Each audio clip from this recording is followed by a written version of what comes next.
Hey, true believers, Englentine here with part 3 of Why You Hate Comics. I'm probably going to name it something after this. Anyway, if you've seen part 1 and 2, this is more of the responses and replies and everything to the question, why do you not like Marvel, DC, or the independent comic books? Why are you walking away from the hobby if you are? Or what is it that you wish, the comic book companies would change? Anyway, got a lot of responses, so let's get right to it. $1 Million Prawn says $4.99 for bad art, flat angles, trace 3D models, panels where characters barely move or emote. The art does nothing to carry the lackluster storytelling. Also, constant reboots destroy any sense of continuity or reward for a long time reading. Now, this goes back to what I said at the beginning.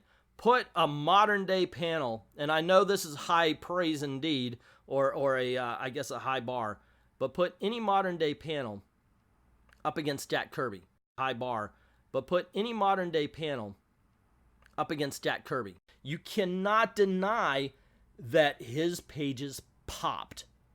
His characters were moving. Even though they are drawings on a page, they were in motion. So I absolutely understand what you're saying here, $1 Million Prime. Ed West Summers, he will meet you on that DC field DC. Okay. DC snubbing Wally for 3 years didn't help. Yeah, that was horrible. Same with pushing Barry instead. Okay, you know what? I'm going to stop right here because I've had this conversation with just some guy on a live stream recently. He was Flash for almost as long as Barry Allen was Flash. And for 20-something years, he was the only Flash that some kids knew. He was the Flash that people grew up with. Much like Jon Stewart being the Green Lantern that a lot of kids knew. They have interesting characters that they don't want to push or drive into the ground. There is a reason why some say Marvel has more characters than DC. Hiccup's entire existence. Let's see. Marvel. Okay, constant reboots, constant events, hyping up crap, the big thing. The only way that to only say it was leading up to something bigger when the original big thing was badly received. Only have experimental books last 12 to 16 issues, which takes away any interest for new experimental books. Okay. Oh my. Super Crusader Joe! Endless events and deaths, increasing price and plummeting quality, zillions of alternate covers, constant reboots, replacing or fundamentally altering beloved heroes instead of adding new characters that reflect the traits they desire, multiple concurrent versions of characters. That is a great list. One thing I would say about the zillions of alternate covers, there's only one cover. There's one. That's it.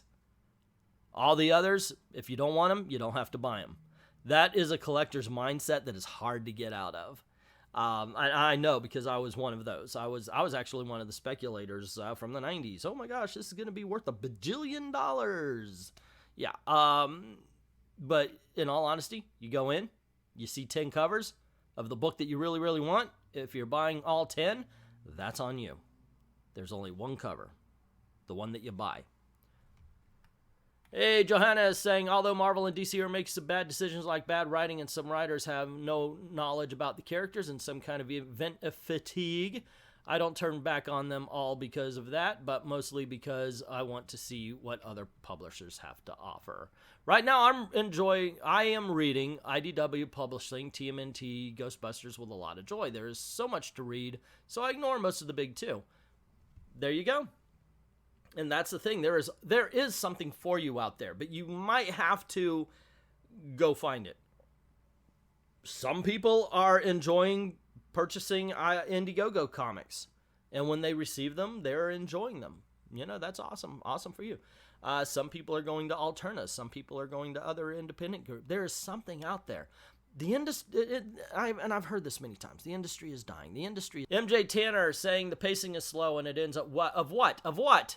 What pacing? What pacing? I can't read that one. It's just started. The pacing is slow. You got to bring up a story.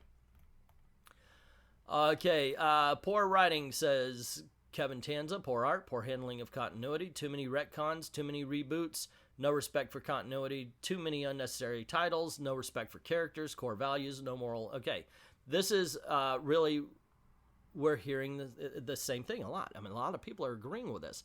They should listen to this and not just go, well, you're Nazis for not liking not liking every book that we have, which we hear that kind of stuff. Well, we notice you don't like all these characters here and they're minorities, therefore you're a racist. Well, you're just not writing minority characters properly, if that's what's happening. Stories all being written in neatly packaged arcs so they can fit in the trade paperbacks. Follow up the stretching and cutting off of stories to fit in the TPB.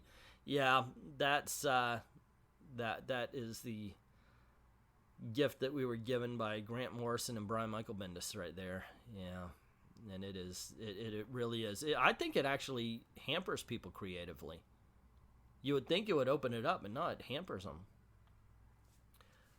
Alrighty, this last week was probably the worst week of comics. Nearly 40 purchased, or only 2 or 3 I enjoyed. Boar of Realms, dreadful.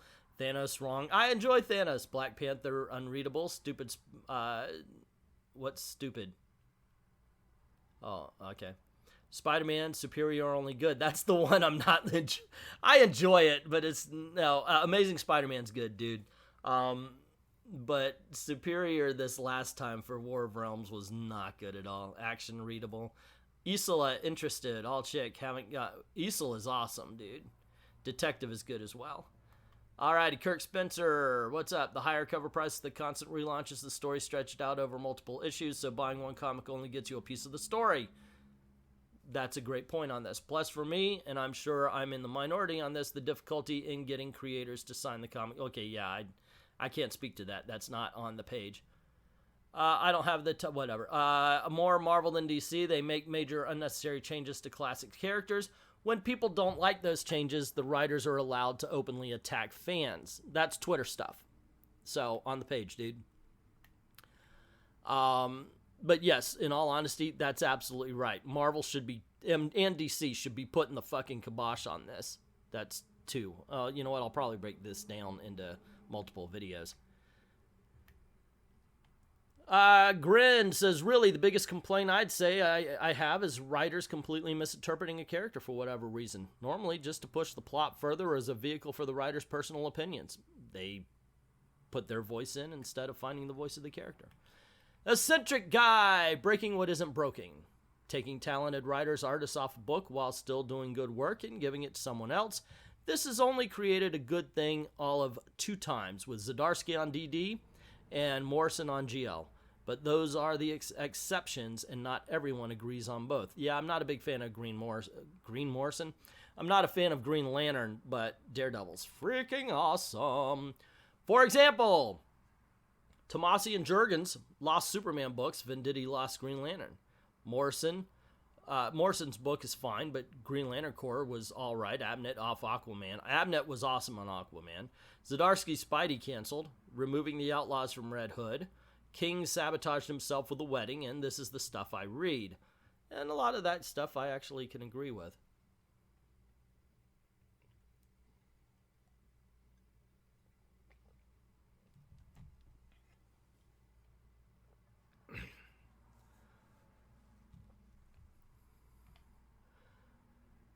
S.E. Tonks says, DC doesn't know how to finish a story. They seem to consistently put out ideas that start strong but ultimately stagnate and fade out.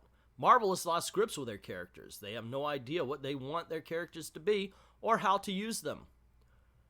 Marvel continually reworks characters into vague simulacra. Sorry if I can't. I don't know what that means, so...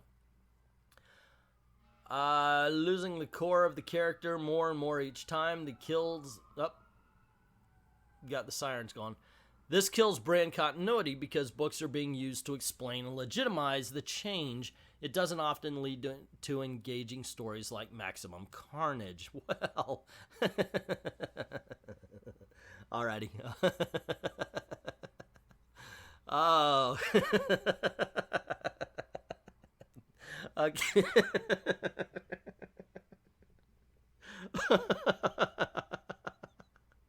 Oh my goodness gracious! I'm sorry. It's just that was awesome. I love. Oh that.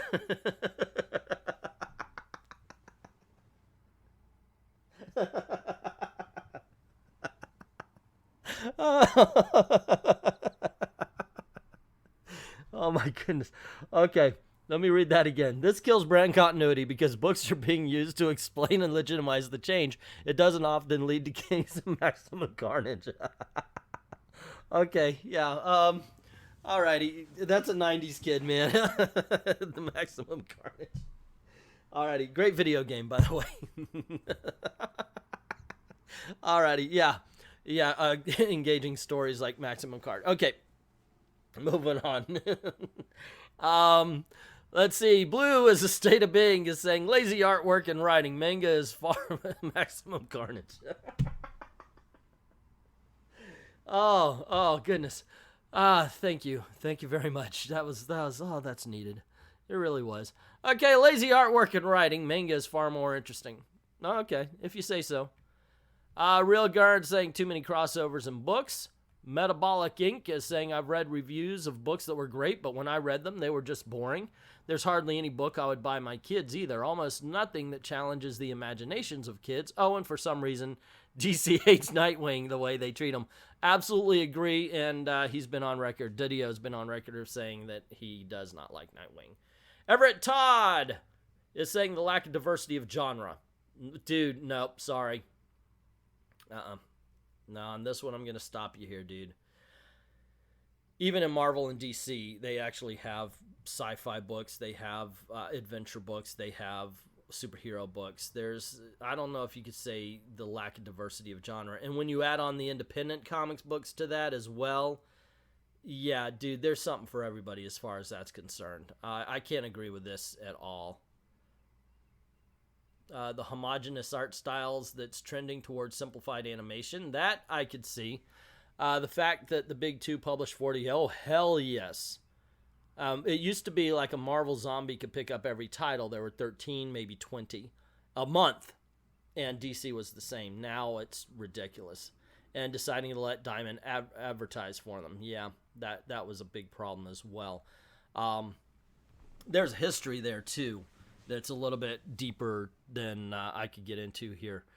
Let's see. Sunset Rising says $4 per issue plus sometimes 20 variant covers are too much. Once again, one cover. If you're buying 20 of the variants, that's on you. Biggest pet peeve is linking of too many storylines, creating a huge multiverse to collect just to follow one story, War of Realms. Independent companies are usually better at cutting out too much of the crossovers. Yeah, that's true. Yeah, IDW does it a lot, though. Like right now, they've got Transformers and who is it? Ghostbusters, I think it is. Before they dig Transformers and Star Wars, but it's usually a contained miniseries. King Grimlock saying books are overpriced and in poor quality. I Return of Wolverine #4 wrinkle up after one read. The stories are also lackluster. I could almost forgive that if it wasn't for the blatant disrespect of the characters and their history. Brian's 81 saying, I haven't read any comics in years, so I'm out of the conversation. Hoyer says, Marvel's brutal honesty time. Their characters are boring. The plots are so simple they come off as insulting. Their big 2018 story was a ripoff of 10-year-olds fanfic with Green Goblin getting Carnage symbiote while Spider-Man dons the Venom symbiote. I'm done with the symbiotes. In War of Realms, they had Malekith get a symbiote. Can we have something where, like, okay, maybe gods don't get affected? Anyway.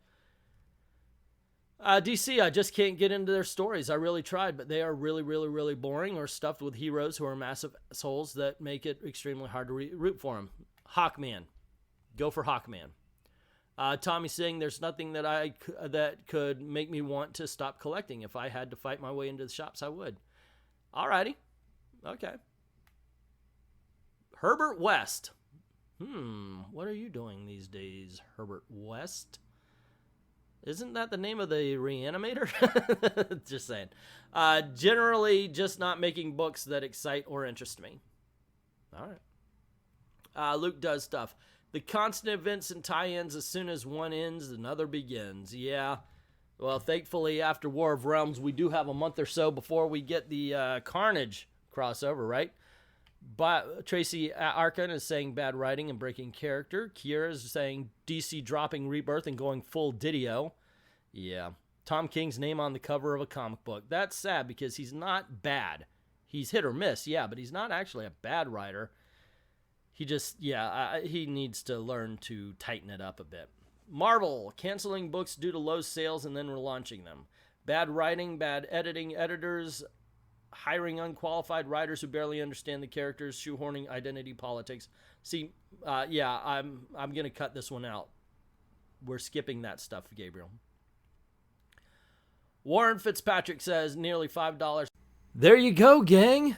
What do you think of the responses? What do you think of the replies? Let me know in the comments below. Also, don't forget to click like and share and subscribe if you haven't done it already. And if you do like the video, you want to see more, make sure the YouTube notifications are on and ring that bell, as they say.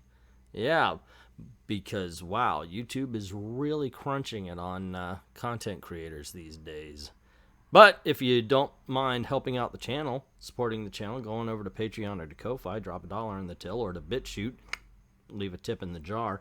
Or you could do my favorite and commission a video where any of the categories, you just say, hey, I want that. And I will do that for you. And it's been a lot of fun so far. I've done one for Haunted Tank, one for Lobo, one for the boys. I've got a couple more coming up. It's a lot of fun to do that. Anyway, I'd like to thank everybody who's already done that, and to everyone, all of the true believers, thank you very, very much for watching.